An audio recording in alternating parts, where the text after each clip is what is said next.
Mbere yuko dutangira isomo ryacu nagira ngo tuganire kuri ibi. Ninde mwumva ukwiye kuba perezida wa Repubulika y'u Rwanda? Ngaho nimumbwire. Aha. Nuwakwitangira igihugu akaba yanagipfira. Kwitangira igihugu. Wowe? Nuwashyigikira amahoro n'umutekano. Amahoro n'umutekano. Yes.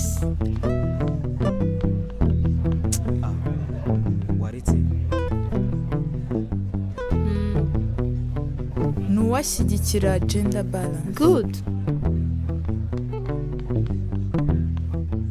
Hagira utubwira ikindi.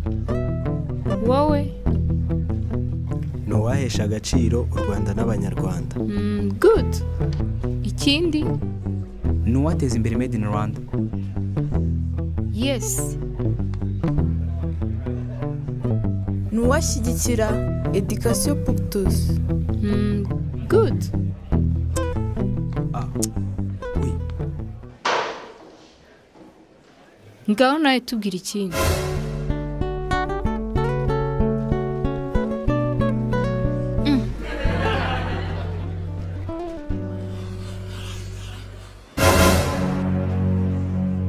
Uyu niwe perezida ubereye u Rwanda. Kagame? Kagame. Long live to our president Paul Kagame.